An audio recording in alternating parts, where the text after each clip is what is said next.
बवाल teaser release भइल बा। जी हाँ भैया, आप लोग बता दें कि मां Amba films official YouTube channel पर पावर स्टार पवन सिंह के गाना आरा के टीजर रिलीज हो चुकल बा और नहीं जा देखले तो जाके देखी जा।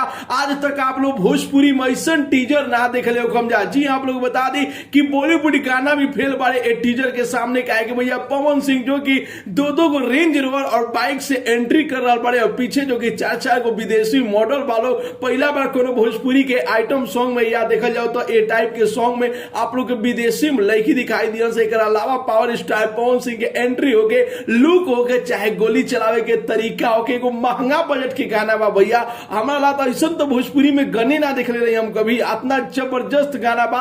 आप लोग बता दी भैया कि अभी वीडियो के रिलीज डेट नहीं दिया गई, लेकिन टीजर रिलीज हो चुकल बा मां Amba films official YouTube channel पर। नहीं जा देखले तो जाके जरूर देखी जा, आप लोग के दिल खुश हो जाई। यदि देख ले बन जा तो आप लोग के टीजर कैसा लागल बा अपन राय जरूर ही कमेंट बॉक्स में बताई जा, और ये टीजर के 5 में से कितना स्टार देम जा अपन राय जरूर ही कमेंट बॉक्स में बताई जा। मिलत है अगला वीडियो में एगो नया न्यूज के साथ है, तब तक के लिए बाय बाय, टेक केयर, जय हिंद।